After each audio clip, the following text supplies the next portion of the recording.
পৃথিবীতে ধর্ম নিয়ে,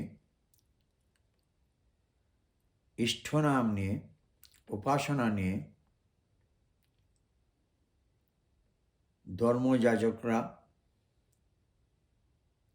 সত্যিকারের ধর্মযাজক নয়, কিছু ধর্ম ব্যবসায়ী ধর্মযাজক, তারা নানা রকম বিভ্রান্তি সৃষ্টি করিতেছে, সাম্প্রদায়িকতার সৃষ্টি করিতেছে, যার কারণে মানুষে দ্বন্দ্ব, হিংসা, বিচ্ছেদ, খুন খারাপি সৃষ্টি হইতেছে। সেই সম্পর্কে আমি কিছু কথা বলবো। আপনারা মনোযোগ সহকারে আমার কথাগুলো শুনলে আমি কৃতজ্ঞ বোধ করব। মানুষের ধর্মীয় উপাসনা বা ইষ্ট সাধনার নিয়ম প্রধানত দুই প্রকার, সাকার আর নিরাকার। আমরা সাধারণ শিক্ষা জীবনে যেমন শিশু কালতে প্রথম শ্রেণী শুরু করে ক্রমান্বয়ে অতি উচ্চতর শ্রেণীতে শিক্ষা অর্জন করা হয়, সনাতন ধর্মে তেমনি সাধনার স্তর নির্ধারণে সাকার ও নিরাকার করা হয়েছে। সাধারণ শিক্ষা জীবন যেমন প্রথম শ্রেণীতে ছবির দ্বারা আকর্ষিত করে বর্ণ পরিচয় করিয়ে ক্রমান্বয়ে উচ্চ শ্রেণীতে উত্তীর্ণ হওয়ার সাথে সাথে ছবির পরিমাণ ক্রমে শুধু লিখা থাকে এবং যখন কলেজ বা ইউনিভার্সিটিতে ভর্তি হয় তখন বিভিন্ন বিষয়ে শুধু জ্ঞানের চর্চাই বেশি চলে। যেখানে নির্দিষ্ট কোনো কারণ প্রয়োজন হয় সেখানে ছবি বা প্রতীক প্রয়োজন হয়। ঠিক সেইভাবেই ধর্মীয় বা সাধনার স্তর নির্ধারিত আছে। অর্থাৎ যখন মানুষ সাধনার প্রথম স্তরে আবির্ভূত হয়, তাহার জ্ঞানের বা দূরদর্শিতার অভাব, তখন সে মূর্তি, বিগ্রহ বা প্রতিমার দ্বারাই বেশি আকৃষ্ট হয়। যখন সে জ্ঞানের উচ্চ স্তরে পৌঁছে তখন সে জ্ঞান দ্বারাই সব ভেবে নিতে পারে। সাকার হলো উপাসনার সময় সম্মুখে আরাধ্য ইষ্টমূর্তি বা কোনো ধর্মীয় মহামানবের মূর্তি স্থাপন করে সাক্ষাৎ ইষ্টকে দেখে উপাসনা করা। নিরাকার হলো উপাসনার সময় সম্মুখে আরাধ্য ইষ্টের নাম চিহ্ন স্থাপন করে বা কোনো কিছু সম্মুখে না রেখে শুধু জ্ঞান দ্বারা ইষ্টকে স্মরণ করে উপাসনা করা। যাহারা অল্প জ্ঞানী বা সীমিত সাধন শক্তি, তাহারা সম্মুখে ইষ্ট বিগ্রহ বা মূর্তি স্থাপন করে উপাসনা করে। সেটা শ্রীমদ্ ভগবত গীতায় শ্রীকৃষ্ণ বলেছেন এবং তাহাতে আত্মতৃপ্তি লাভ করে তাহারা বিশ্বাস নিয়ে ভাবে ইষ্টবেকে সম্মুখে সাক্ষাৎ দর্শন করিতেছে। তাহাতে তাহাদের আত্মবিশ্বাস ও আত্মতৃপ্তি হয়। তাহাদেরকে জোর করে নিরাকার উপাসনায় যুক্ত করলে তাহাদের আত্মতৃপ্তি আসবে না।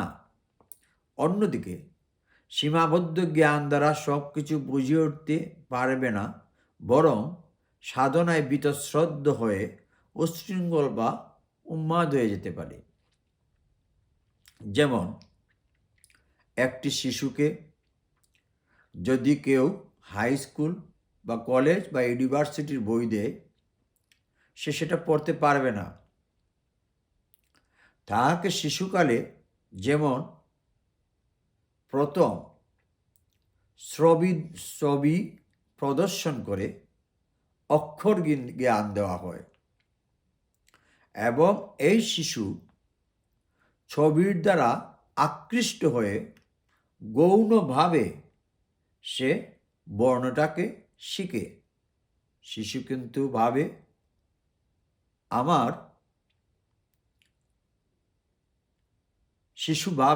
সেই ছবিটাই তার কাছে মুখ্য, কিন্তু গৌণভাবে সে বর্ণ শিখে।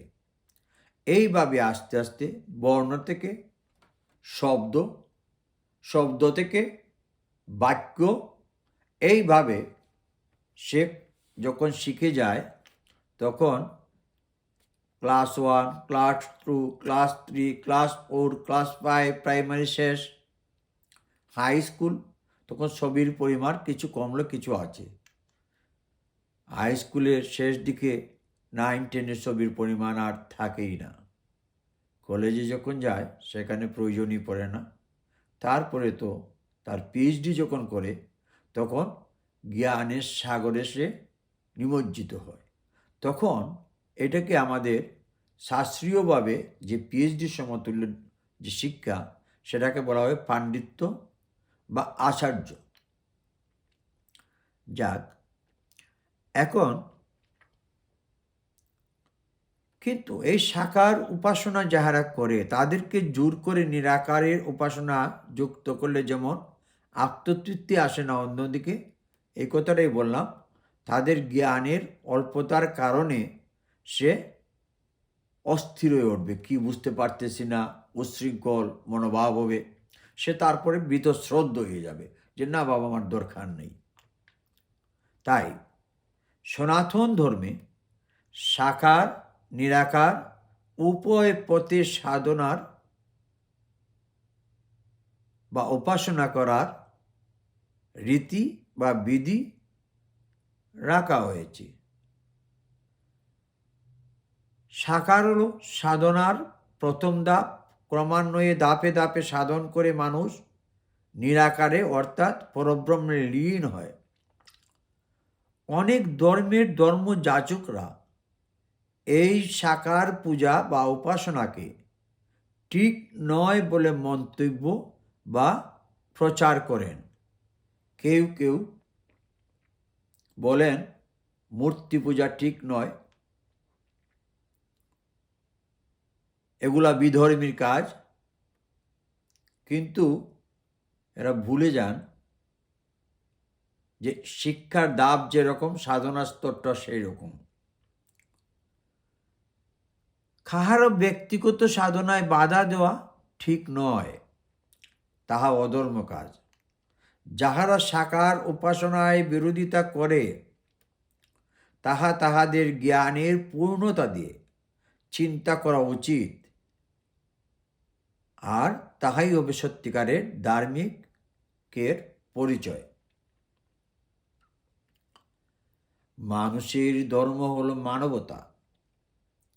এই মানবতা জাগিয়ে তোলার জন্যই ধর্মের আবির্ভাব।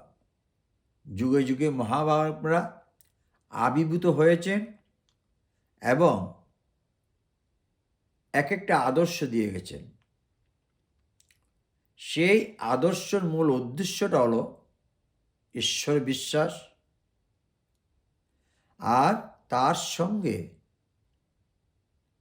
ঈশ্বর বিশ্বাস রাখার সঙ্গে সঙ্গে তার মানবত্ববোধ, সততা, পুণ্যতা, পবিত্রতা এবং জগৎ কল্যাণ, এগুলাই সাধনার মূল উদ্দেশ্য।